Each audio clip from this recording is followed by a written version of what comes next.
Hey y'all. Welcome to the Shine Your Light podcast. Woo woo woo. Y'all, we are I don't know where the camera at, Lord. Oh wait, there we go. Oh yeah, okay. Y'all, we are in the month of May, which of course is Lupus Awareness Month. And I have two beautiful guests here with me today that's going to be educating us all about it, and giving us some information about their personal journeys with this battle and with this journey as well. So, well, help me welcome y'all. We need all the energy, all the love. Help me welcome the beautiful, the radiant, the luminous. Okay, just shining over here. We have Savannah Burks in the building. Woo, woo, Hello, woo. you guys. Hey, welcome. And then we also have the gorgeous Patrice wearing my favorite color, purple. Hello. Color of royalty. Woo, woo, woo. So, y'all, let me get my energy down a little bit. My energy be up. That's a good thing. But welcome, y'all, and welcome to the Shine Your Light podcast. So, we're going to go ahead and just get right on into it. If y'all don't mind sharing your personal story of how you found out that you were diagnosed with the autoimmune disease lupus. Okay. I found out at a very young age. I was 12, 13. Oh, wow. I kept getting sick.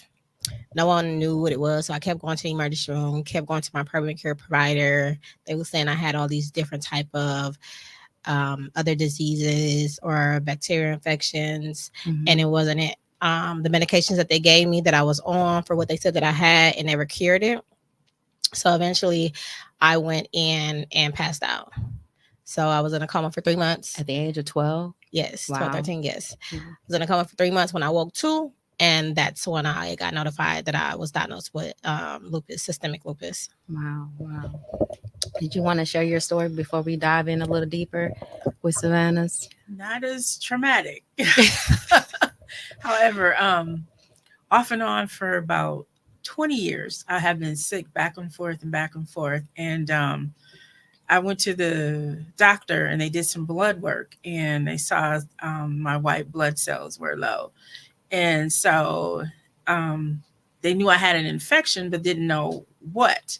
And so they didn't do anything with that, and I Mhm. kept getting sicker and sicker, and I got to the point where I was having trouble breathing, and I kept telling the doctor, I feel like something's sitting on my chest, I can't breathe. So I was in the hospital a couple times, and they couldn't find anything. And so my primary doctor, he is a really good friend of mine now, but we had to, he wanted to send me to therapy. He wanted me to see a psychiatrist because they couldn't find anything wrong with me. And I kept telling him Wow. that it feels like something's sitting on my chest. Wow. Well, one day I went in and I said, I'm not going to fight with you today. There's something wrong. I can go to therapy. I need you to fix this part. Right. And so they went and they did another round of tests. I went to the allergist, the dermatologist, the pulmonologist, the cardiologist. They sent me everywhere.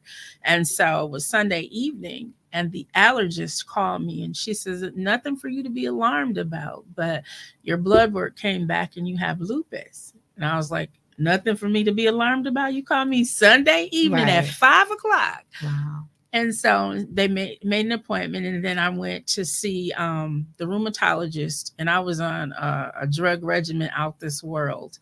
I had lupus, fibromyalgia, diabetes, Mhm. and arthritis. And so all of it mirrors each other. So they didn't quite know how to treat me. And so I was taking 3 pain receptors, nerve blockers, muscle relaxers, pain medicine. I Wow. had it And all. they all And have I like a different impact or no effect on quality us. of Yeah. life. And I was still Mhm. trying to work. Mhm. And so I could fall asleep just like that. And with my lupus, I have systemic lupus as well. It affected my lungs, and it also, I have the chronic fatigue. And I was just telling, I was having Savannah, I was having a lupus episode this week because I could sleep for 24 hours a day Wow. and just sleep, sleep, sleep, sleep. And that's sort of kind of how everything, people started, you still sleeping? And nothing. I could just go to sleep. And it felt like I wasn't getting any rest or anything like that. But I go back to the medication, and I was taking the medicine for lupus. It's called Plaquenil or hydrochloroquine. Mhm. And when I would do the blood work, it would all stay the same.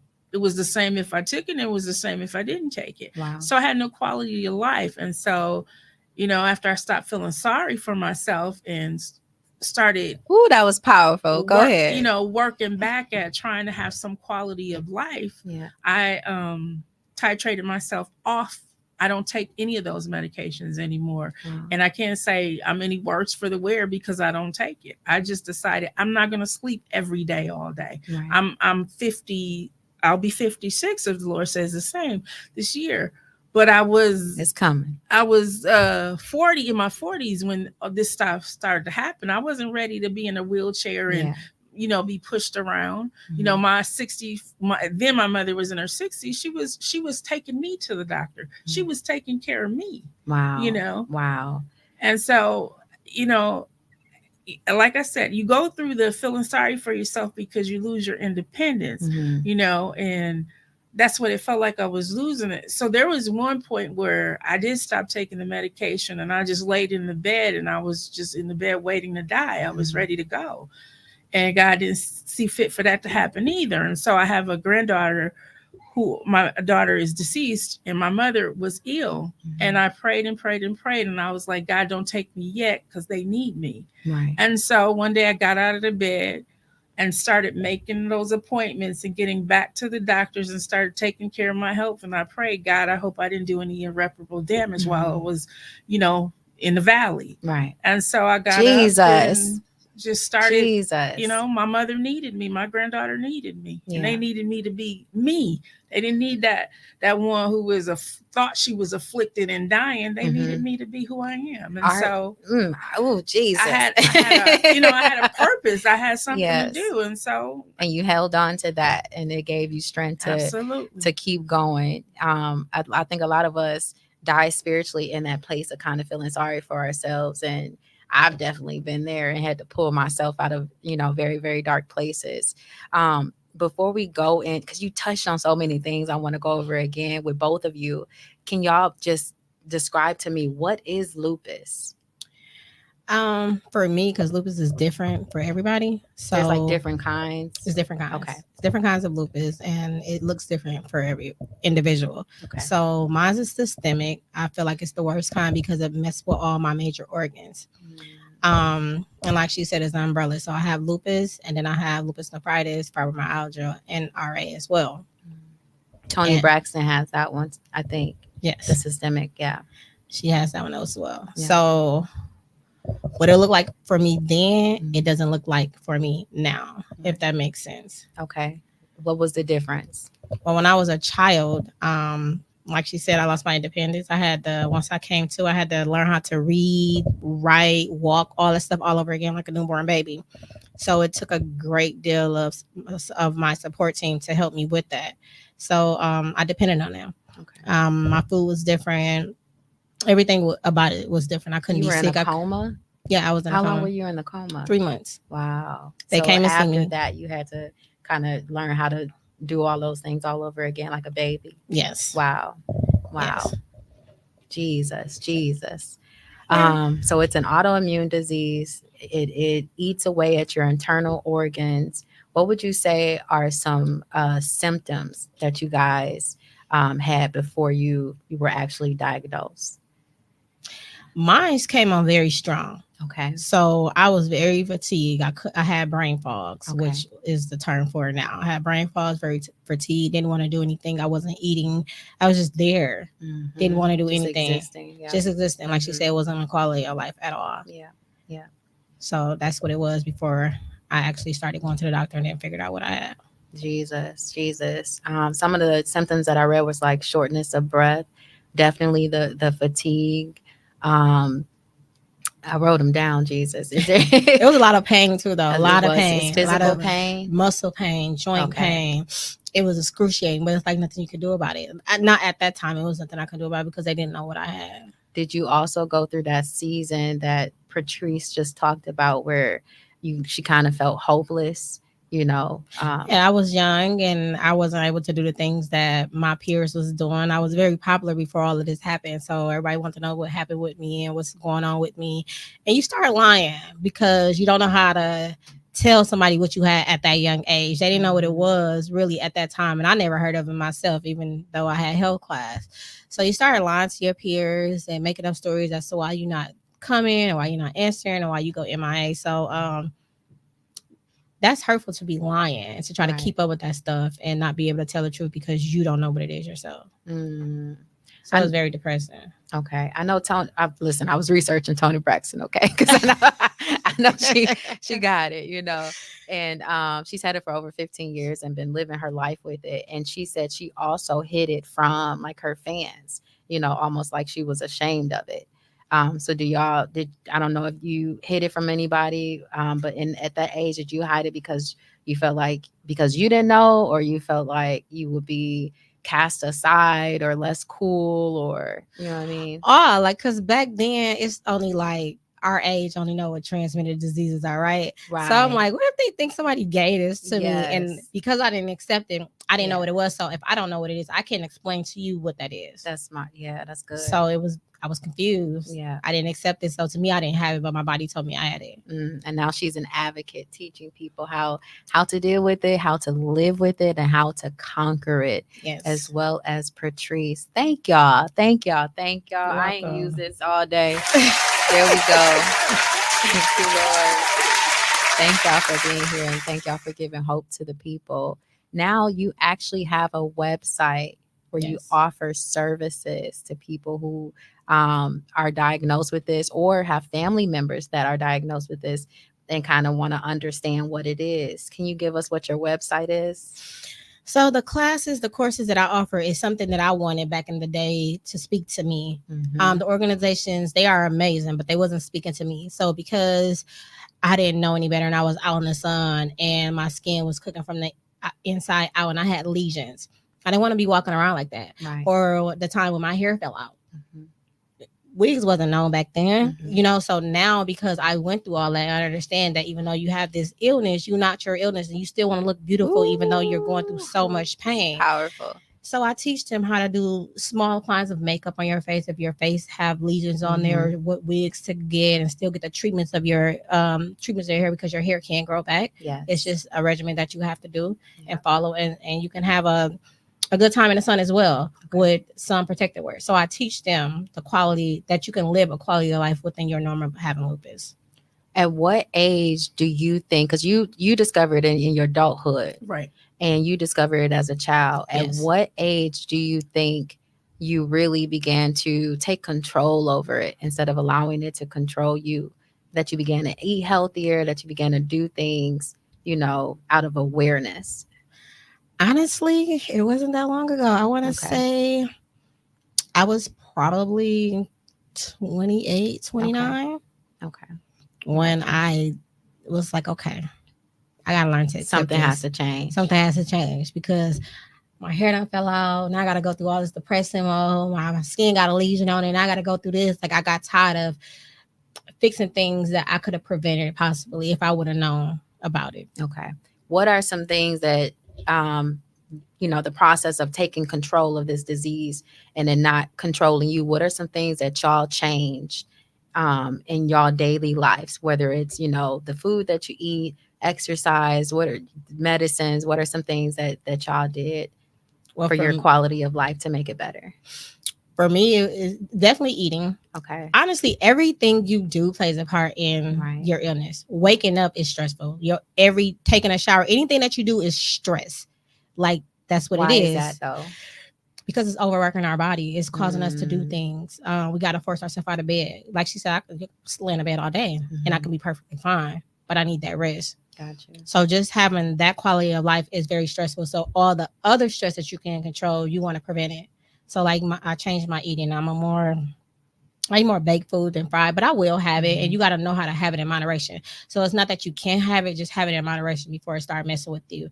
Put on sunscreen. You got to reapply it if you are out in the sun for too long. You know, have your sun hat on if you want to go on a beach. Have your sun protected gear on if you want to go out on a beach and enjoy Miami or Florida or whatever you want to do. Prioritizing your time. You're supposed to get rest. I am bad at that now that I know how to maneuver it. I will just work, and then I'll be probably MIA for 2 days. Okay. But I listen to my recoup. body now. Your body is going to tell you that something is wrong. Yeah. And most people don't listen to their body. So you have to listen to your body. And water is a big thing. People, I don't like to drink water. I don't like to drink water. But I do. I force myself to drink water because it's very important. Like drinking water is very important for people that have lupus. It's extremely important. It's crazy. So just making those minor changes, and if you can get through 60 days, it become a life change. Ooh, that's powerful. That's powerful. I don't know what these buttons are no more. It's been a while. My hand clap that though.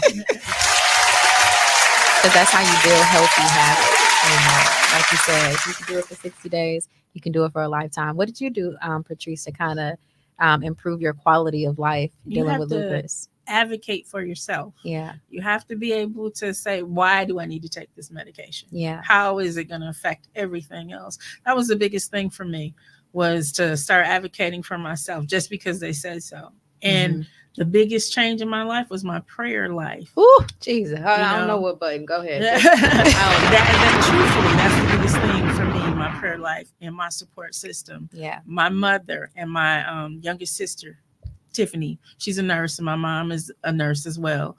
And my niece, they helped me out immensely. And my sister, like when I was kind of hard head and not doing what the people tell me, and I was really sick one time, and I was really sick, and she kept trying to get me to go to the hospital. And because to her, it sounded like I was, in congestive heart failure. I kept the swelling and all this fluid on me. And she said to me, I don't care, then drown standing up. I was like, that's the worst thing anybody could say. Wow. But it got my attention. I took myself to the hospital and got what I needed. Right. But she was a nurse, and she knew, and she was begging me, pleading with me. Because you got to be your own advocate. Exactly. At some point. And when she said that to me, I was like, but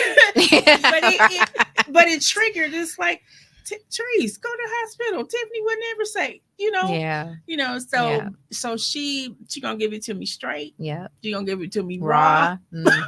Yes, Lord. So, but she, that's my support system. Yeah. She knows when I need the it's gonna be okay, and the look here. Yes. She knows that. And so I appreciate good that. Balance. Yes, exactly. And you need somebody in your life that way to not say it's going to be all right. No, go see about yourself. Yeah. So you have to, take responsibility for your own health and your own care. And like, you don't have to, there are holistic things you can do, and starting with your diet. And I've learned, a lot of things, by researching and doing those things and just cutting out things on my own. However, when you take prednisone will make you speak about it. It's like you have a hollow stomach.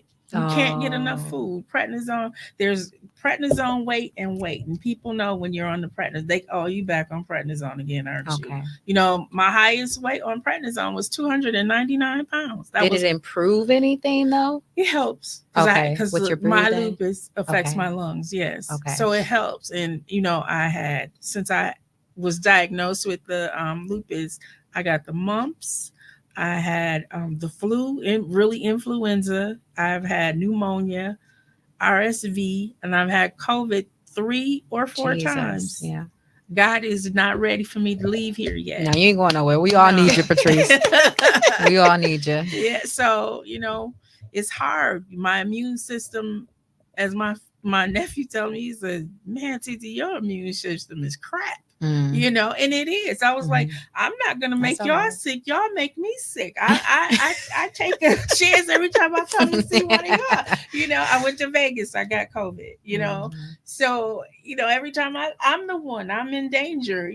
But I can't live like that. I'm not gonna live in a bubble. Right. So right. I pray. Right. Yeah. How did that prayer, and your support system, is that what kind of gave you the motivation to educate yourselves about it and to go to the doctor's appointments and to do everything that's necessary? Like how did that, was it impacting your spirit more than anything that just made you get up and go Well, type thing? for me, prayer, faith was a big thing for me Yeah. because we had a problem when I was younger. I'm like, how could you do this to me? I didn't have quality of life yet. Like I just did not believe in him. Right. But something came over me, and when they truly say you have nothing else to depend on, that's where your faith kicked in at. That's where my faith kicked in at. And I feel like I know that faith brought me this far Mm-hmm. because there's so many stories that I hear that's just so just scary, and they're gone. Yeah. And for me, yeah, I went through at a younger age, but God hasn't allowed me to suffer like that. Like I go through my things, but I feel like he gave this to me for a reason. So I can be an advocate. So people can be like, oh, what do lupus look like? Like, Yeah. what is it supposed to look like? You can still be gorgeous and still go about your day and still work for corporate or 9 to 5 or whatever it is that you do within the moderations that you set yourself for. So, that's how faith is big for me. It's, yeah, that's good because it's to me it's like the starting point of everything else. And when Mhm. you don't have that, that's why a lot of people die in the darkness. Y'all go through the same things, but the person with the faith, it kind of gives them more strength to push, surpass it. It do, and when you're quiet and you're by yourself, that's when he comes to you. Because Yeah. Lupus Has No Face was not something that I thought about doing. It just came to me. Mhm. Because I want to see what I'm doing. I want to see my future laborers every 2 weeks, right? Yeah. Having a nonprofit, it's not like that. It's not like that at all. Okay. So it came to me and it stayed with me. And I'm just like, this was a calling for me. And so I pour my all into it as my baby because this is something that I go through every day. So I want people to understand, like, even though you're sick, if you do what you are supposed to be doing and be your own advocate and have that faith, you can come up out of what you're dealing with. Right. Which takes discipline. It It takes discipline. does. Yeah. It does. It is hard. It's not easy. It's hard. And like she said, having a support system, having somebody you can talk to, somebody that understands you, instead of, because you go through this thing where people be like, you don't feel good. You was just out yesterday, or you don't look like you don't feel good. Like, what do that supposed to mean? So then you got your friends and your family members discussing and talking about you behind your back and saying that you're lying. But it's not like that. Because the autoimmune is an autoimmune disease. Right. I can't tell it when it's gonna come on, when it's gonna stop. None of that.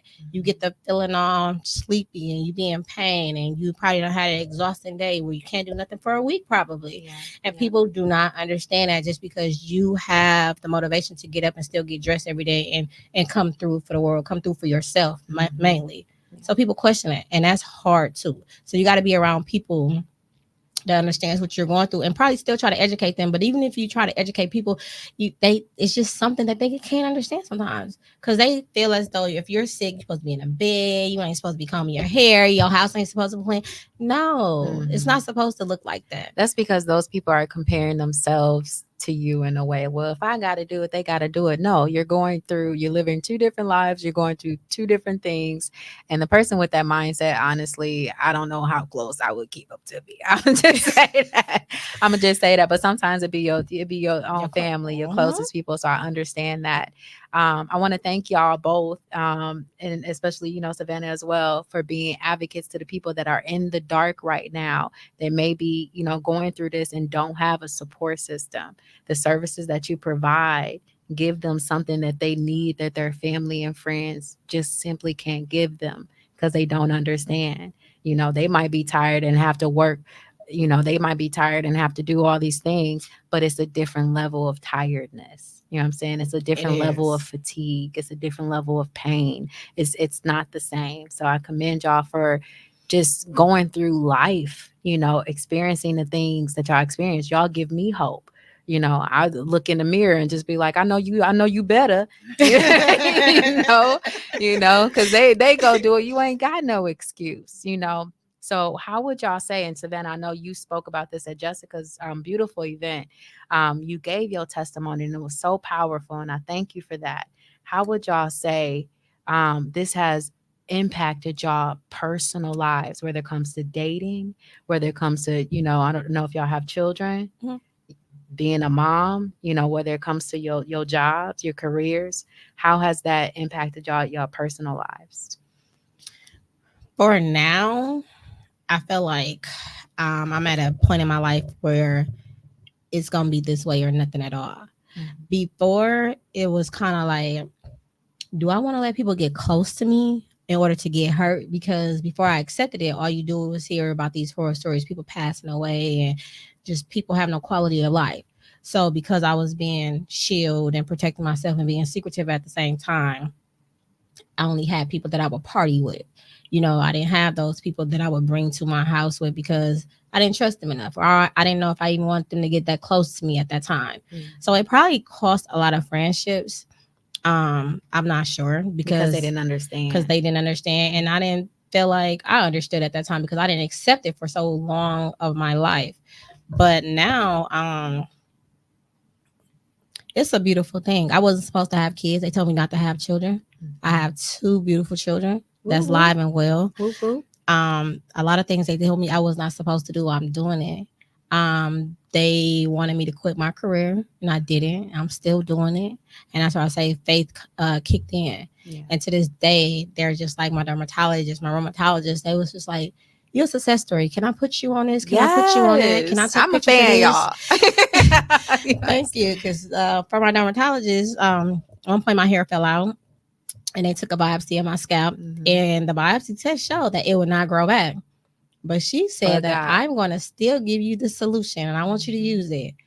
And within 3 months, I Mhm. had a hair full of hair. She was Yes, so God. shocked and so surprised. And so I say, like she said, don't give up. Continue to do it. That's where that faith one Yeah. kicked in at. So no Yes. matter what the test tells you, still do what you think is right for you. Yes. Follow your instincts. God Yep. be talking to us for real, for real. The question is we gonna listen? You know? Because the Yeah. doctors are only as good as their books, Yeah. their classes that they take and stuff like that, their licenses. Like they don't know everything. Right. When the doctor said no, you said yes. It's a song out there somewhere. it's, it's somewhere. God is good. God is good. Yeah. So as far as the impacting, I feel like it might be a pro and a con because I push myself Okay. because I have this and because I don't want to be defeated and because I want to accomplish so much. I push myself more than what I'm supposed to. So I would say that that probably is a negative thing for me. But I tell myself that I'm gonna accomplish everything I set myself out to accomplish, no matter what. So and I think that comes from being sick Mm-hmm. because I don't want to be my illness. I Yeah. want to be as normal as possible to myself, The best version of the yourself, best version of despite me. all things. Amen. Yeah. You definitely have that drive. It reflects on you. It sounds like you're now surrounding yourself with people that probably tell you to rest, though. Yeah. I Tell you to yes. do yes. That's good, y'all. Keep telling her. Keep telling her to rest. And then I know the beautiful Patrice, you have a lot of people that also rely on you. It sounds like you were speaking about your mom and your other family members. How did that impact your personal relationships? Well, what happened is I had to. I went on a medical leave from work, trying to. This is when the lupus was really prevalent, and I couldn't work anymore because I worked. I was a correctional officer for 15 years, Wow. and then I worked at UWM, and so I was typing a lot. My hands don't work like that no Yeah. more, So and then I'm at home, and it's like, well, what do I do now? And so I just threw myself into doing that. But for 2 years, I was so sick, I couldn't do anything. And so when I finally got it together and I asked God, I was like, my mom needs me, my granddaughter needs me. And that's what I do. I get up and go when sometimes my get up and go is like, sit down, girl, sit down, and my mother recognizes that. You tired, go home. Yeah. You're tired, go home. And so she's my biggest, my mother is my best friend. Oh, And her being a nurse and just, being my friend and everything, we talk about it. And she understands the like in at 2 o'clock I'm okay, but at 2:25 something's come over me where everything is hurting it in a matter of 20 minutes. I don't feel like going where I said we were going. So we make do with each other. We carry each other that way. My granddaughter, I have to push myself a little more when I have to go to one of her events and sit through it on those horrible bleachers. And I'm like, girl, on a good day, I can't do this. Not today, but you sacrifice, to those. For your But family. I get rewarded because if you ever need me, just call. Is my mama, my sister, my niece. That I have that. So it's reciprocal, and I do until I can't do. I rejuvenate and I do some more. They know I need a resting period. Like there's 2 days I didn't come out the house. And every time I opened my eyes, I went back to sleep. Those I have those days, but they understand that. You And gotta so, recharge. Sometimes exactly. you'll have to recharge, and like Queen said, Savannah said, listen to your body. You gotta listen to your body, Absolutely. and the family and friends need to be understanding of that. I know y'all want them to be around all the time, but sometimes they just need to relax for a bit. That's that perfume juice. I guess smell the stuff, huh? Yes, You tried it. Lord. What advice would y'all give to someone that's newly diagnosed? Y'all have experienced this for years now. You've conquered it. It's hasn't conquered you. What would you give some advice to someone newly walking into this, newly diagnosed? For me, I would say once the information is delivered, give that person some time. Let it marinate for them. Like give them that quiet time and come back. I feel like you should provide them with all the pamphlets possible. Let them know there are support groups out there. Tell them, let the doctors or the nurses or PAs, whoever, tell them that support system is very important for you to have, and if you want to elevate and beat this thing. Let them know that you can be better than what your situation is today. Let them know not to be sorry for yourself, but it's okay to feel sorry for yourself as long as you get back up. It's okay to cry as long as you only cry for that one day. It's okay to feel depressed, but have somebody to talk to so you won't be down for so long. You can have a quality of life. I feel like if you give them that surface, a lot of people that's diagnosed wouldn't probably go into such a hard depression, because at that point you're telling them, oh, you have lupus, these are medications, da da da da. Okay, well, what does that mean for me? Like, what does that mean when I leave out of here? What am I looking forward to? What do I have to look forward to? What's my life going to look like now? I feel like it needs to be more softer, and I feel like it should be a therapist or a psychologist there, because sometimes people can't handle things so dramatic, and they might want to kill themselves or check out or do some harmful things to themselves, because that's just how stressful it is. And even in that moment, it's okay. It's so many normal people felt like how you felt and probably wanted to end it and they didn't. That's okay. That's not uncommon. That's not the norm. And people need to understand that they are not the only ones that is going through that and feeling that way. That's good. And that is human. It's just human. If you get diagnosed with any disease, I think a lot of people are going to go through that season of depression, and sometimes you just have to sit with it and feel through it. I'm looking at these videos. Jesus. Sometimes you have to sit with it and feel through it in order to heal from it. But it's the people that gather that strength and that faith and fight through it. The enemy doesn't want you to know that you can fight through this. Like you always say, this is not you. The enemy wants you to be diagnosed with whatever and just stay there and die there. But you don't have to. That it's a death sentence for Exactly. you with lupus, because there are different stages. And Yeah. because, she said she was in a coma for 3 months. To me, I'm like, oh my, Yeah. I have my own bout with it, but to me that seems so extreme, and I'm like, I don't know how I would have made it that way. Yeah. And I suffer from lupus. So, everybody's walk is going to be different. Yeah. It's going to be different. And, and with my family, I have a friend I've had for 30 years. That's my rock.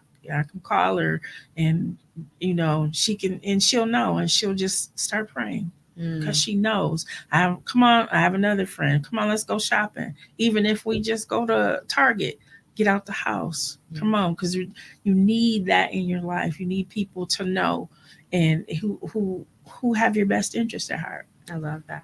And I have those, and I have more friends, but those two specifically, they're gonna be there no matter what. Surround yourself with good people, Yes. y'all. Good people.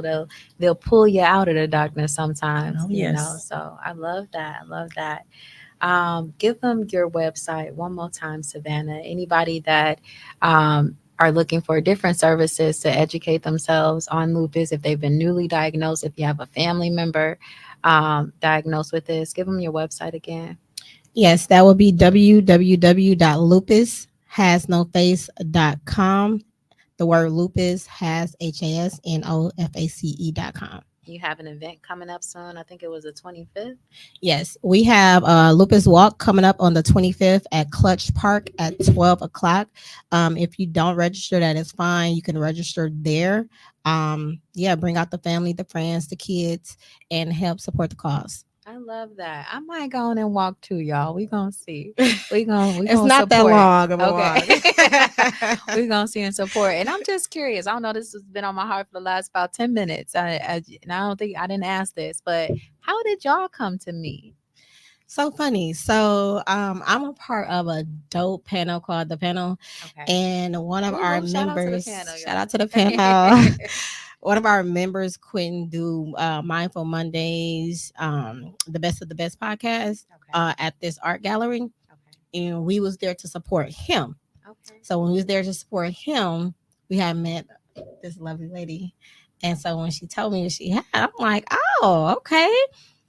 You sisters now. We sisters now. We need to link. So did you know that she was dealing with it as well, or did it randomly come up? I just want to see how God operates. Yeah, I did not know. See, look at God. Look at him, Jesus. Wow, wow. Yep. So y'all was kind of like drawn to each other and been in contact ever since. Yeah, I asked her, did she want to Yeah, she invited be me. interviewed? And she said yes. I'm She- like, okay. Invited me love to the it. walk and everything. Yeah. Oh, love it, love it, love it. And love I it. wouldn't even know because lupus don't This have is- a face. This ain't the end No. of this connection. God does everything with purpose and for a reason. So, nope, this is not the end of that. That's wonderful. And a lot of times when God brings us together in that fellowship, and He's getting me out my shell too, y'all. But when He does that, sometimes it's because y'all are targeting like different audiences and educating different people, and you might impact this audience a particular way. You might impact that audience a particular way. So, together it's an even more powerful force. So that's beautiful. And this interview today has just been in awe. I'm just in awe of both of y'all spirits. Um, I feel the level of integrity and so Yes. much more, just penetrating off of y'all. So I'm an honor to be here, y'all. I'm an honor to be here. Is Thank you. there absolutely? Is there anything else that you feel like you want to um, share with the audience today about, what people go through dealing with lupus or anything of that nature? It's so much, but in a short amount of time, I will say be kind. Be kind to people because you never know what they're dealing with or what they're battling. You never know. And that one word that you might say will push them over to the edge. So I would say be kind, be thoughtful of a person. Don't always be so judgmental. Take out the time to know your people. And if you're gonna know your people and admire your people, you should learn about what it is that they have. And sometimes ask them, are they okay? Because people with autoimmune diseases like myself, I'm a very strong private individual. So if I'm going through, I won't tell you. Even if you go closest thing to me, I'm not gonna sit there and tell you something is wrong with me today, because to me that feels like weakness. You You know don't what want I to mean? put the burden. You care about other people so much. You don't want to put the burden on them. That too. I don't want Yeah. them going out their way or Right. doing certain things like that. So I would keep it a secret and get my own stuff together. But it's okay to do that. It's Yes. okay to let your friends and your family and your friends know if they are a part of your life like that, because they care too. So that's the selfish part of me, and I do know that. So It's actually the selfish, selfless part of you, I because like you're how you really said that. yeah, because you're considering them more than yourself, which says a lot about your character. Yeah.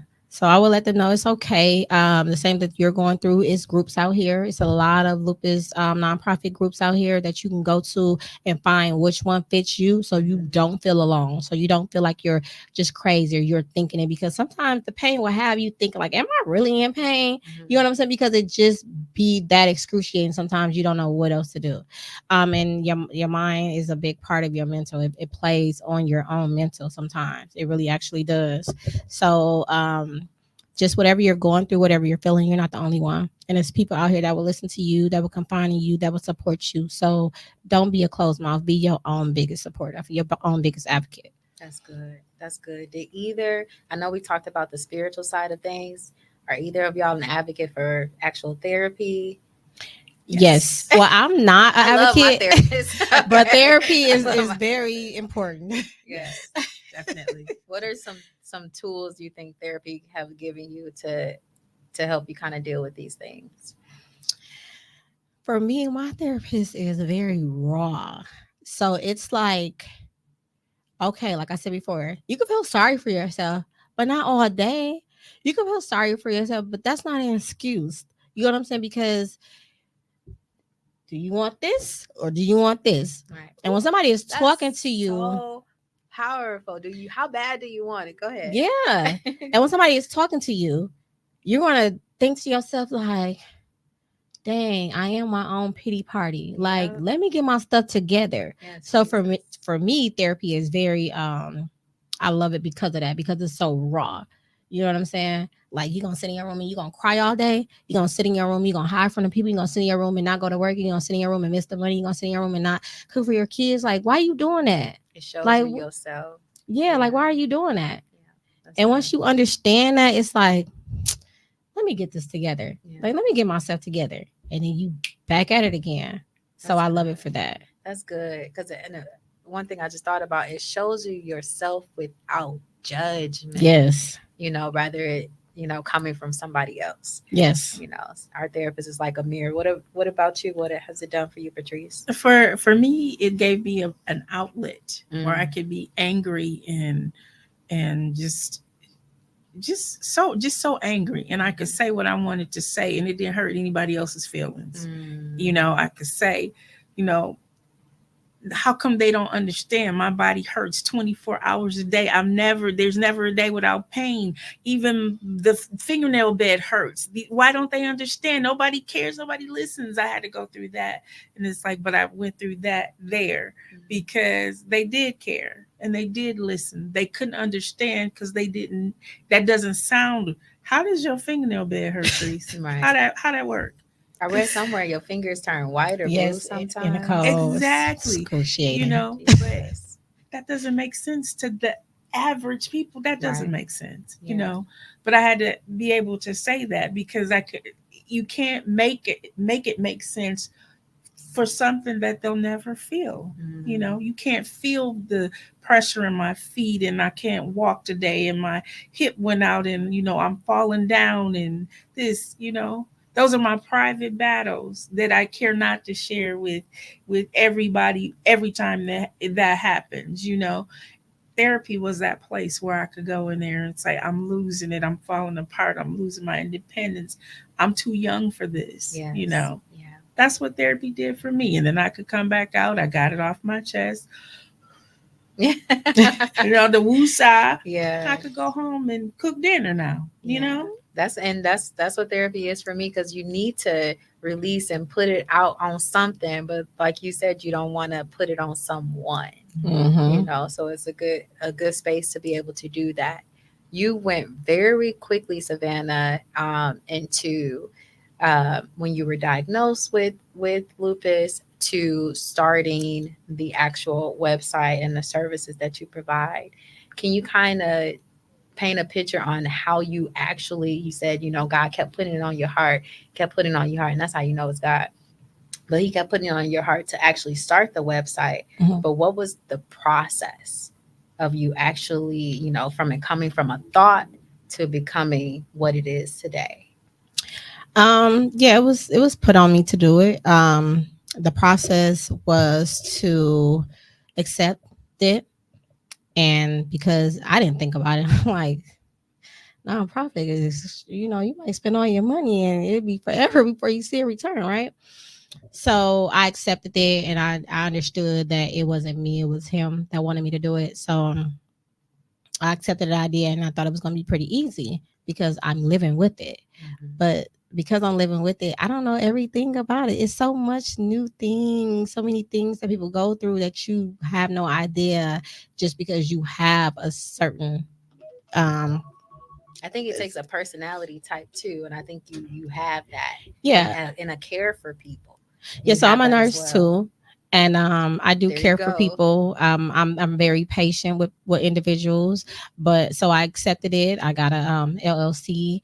I did the paperwork. I started doing my research, even more so to know exactly what it is to teach someone else how to live with lupus, even though I'm doing it for myself. So my story can only go so far, but I have to teach them other things. And I target a certain audience. I target audience that look like me and that went through what I went through, but everybody is welcome because I know what I went through that wasn't there at that time for me. So that's how I built my business around what was missing when I needed it for me when I was going through the worst of time for lupus. So I developed that. And I got my team. Shout out to Mikkel. She's a part of the board. She's a therapist as well. I got my team together, and I started putting myself in different places. Of course, I started at the hospital because that's where I work at, and started letting them know about the programs and the things or what it is that they would like to see, or the things that they would like for a lupus nonprofit organization to have that others don't have. And I took surveys and I listened to people. So that's how I built it around what the people Powerful. wanted it and what I wanted it as well. Powerful, powerful. She done said this about 10 times while she was up here. And she said it when she was giving her testimony at Jessica's event as well. You keep saying, when I got to the point where I accepted it, when I got to the point when I accepted it, what is the process of accepting this? What does that mean to you? So accepting it for me and what I teach my warriors and their families and friends is that Warriors, Lord. yeah, my warriors. Woo, woo. Um, you are sick. You do have an illness. You do have a disease, and your cells are not how they supposed to be, and they're eating at each other. So something is literally wrong with you. Something is wrong with you, and there are steps that you need to take in order to have a quality of life. So once I accepted that I was sick, and once I accepted what was really actually going on with my body, I cried. I was angry. I was mad. I was everything. So accepting it really breaks you down. It breaks you down and makes you very vulnerable to people, vulnerable to yourself. And it's depressing in a way because now you have to accept something that you wore a mask on for so long. And it wasn't intentionally, it just happened that way. And so that's what accepting looked like. And once I accepted it, I started teaching myself type of foods, what the weather, how the weather affects me, how the sun affects me, how does a long stressful day affects me, how does affects me, how do people affect me, and all that actually affects people with lupus. Everything that you can possibly think of affects us in some type of way. And once I learned that, I just started implementing that into my life. And I can honestly say it kept me from being as sick as I could have been sick. That's powerful because a lot of people probably do live in denial and it's just hurting themselves worse. It's not until you accept it that, like you said, you conquer it because it's not you. You're not lupus, but you take control over it. You're aware of it, and now you can give your body what it needs to fight these battles, so you can live that wonderful quality of life that God wants you to live. And you accept it more than once because for me, okay, I have the big diagnosis, and then you lose a little bit of independence. Now I'm much older than she is, so things happen. Not much, differently. about 2 years apart. About 2 years. I mean, there are days when I can't raise my arm over my head, First it was this one and then it's this one. There are days when this leg gives out. You have to accept those things, and it could be 6 months before it works again. So you have to accept all of that. It's part of lupus. So you're accepting, you have the big battle, and then you have small ones as you go along, and you learn how to adapt, you learn how to maneuver, and you learn to accept today it's not working, tomorrow it may. And you have to learn, you have to keep learning life. Yeah, do the PT, do the exercise, sit in the chair and do the exercise, that kind of thing. So it's a lot of give and take, and we give a lot because we don't want to let our people down. We don't want to let any of that down. You don't want to stop doing it, but sometimes this lets us down. Lupus lets us down, and you might have to cry again that day. Not just from when the doctor told you, but that day it's like, I got so much stuff to do and I can't barely, I went 6 months without being able to walk down the basement stairs. I couldn't do the laundry because I couldn't walk down the stairs.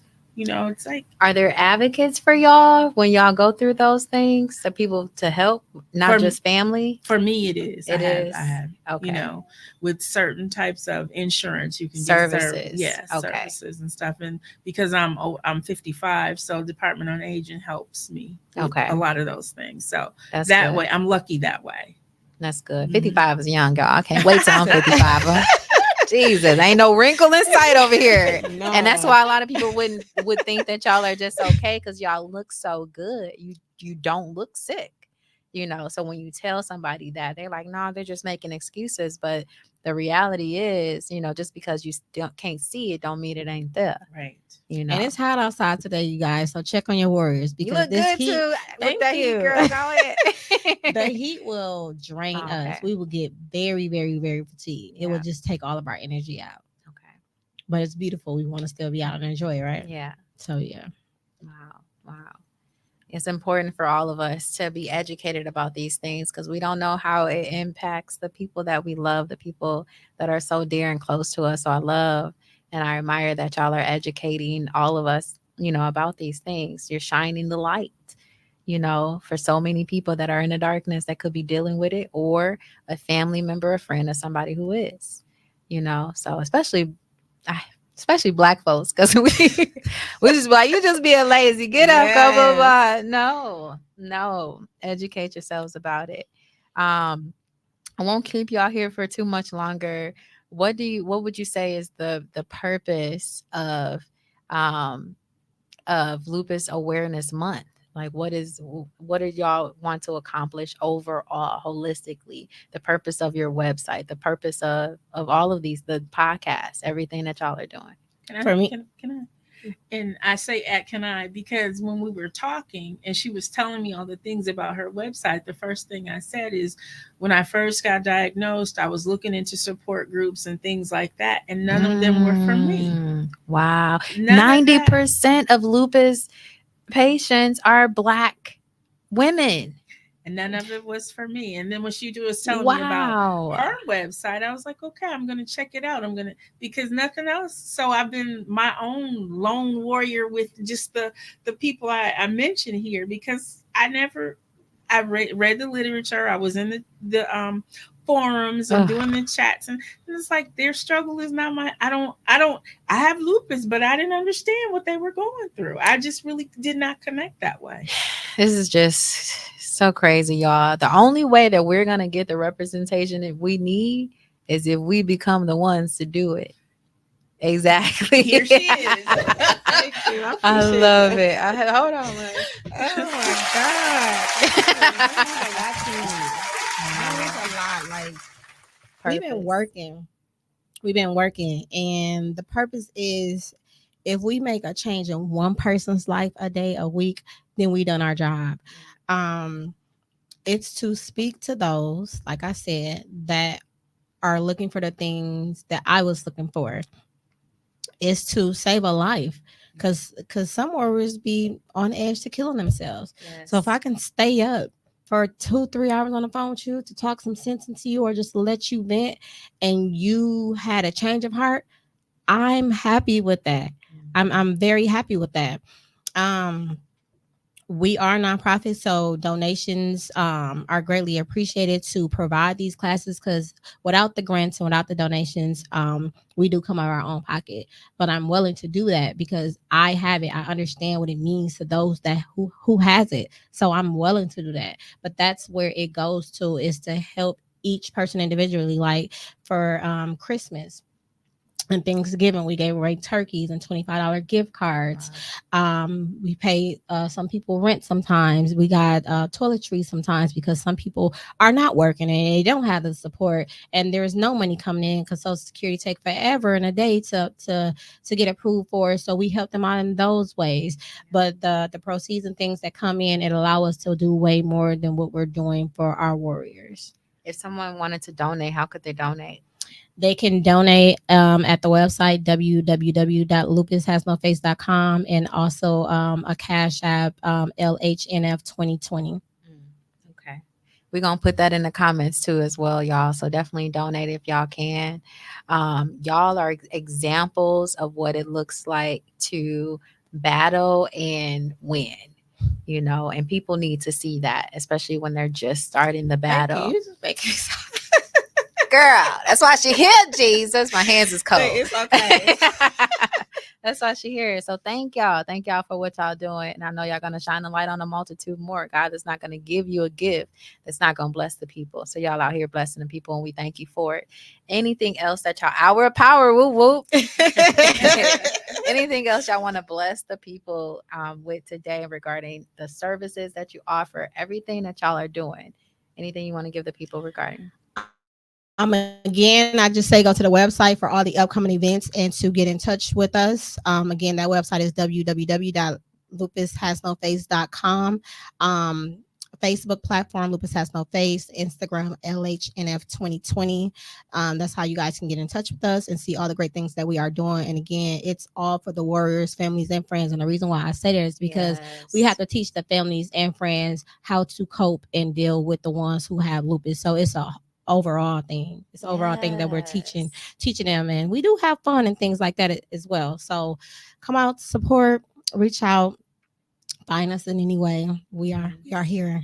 Yes. And like the beautiful Savannah said, it's really important for the family or friends to get this information as well, because either y'all are going to add additional stress on the people that are going through it, or you're going to lift it up and take it away, depending on how y'all act and how y'all operate with it. So be an advocate, educate yourselves, all those good things. And Savannah is providing events for us all to go to educate ourselves and have fun while doing it. Yes, definitely and get a little exercise. I might do the walk. We're gonna see. We're gonna see, y'all. Listen, that would be a great thing to see you do that, only because working out, having an exercise regimen is very important for us warriors. It hurts like hell if you haven't done it in the beginning and you're just going through pain, but I guarantee you put at least 2 weeks in, you're going to feel the difference. So it's very beneficial for you to have a exercise routine in your just regimen. Walking. Just walking. Just walking. That's good. That's good to know. Yes. Man, I just can see so many people getting diagnosed with this and sitting in a grave. And just sitting in a grave, and I see y'all pulling people out and giving them a hand. So that's just amazing, y'all. That's amazing. Helping people get out them dark places.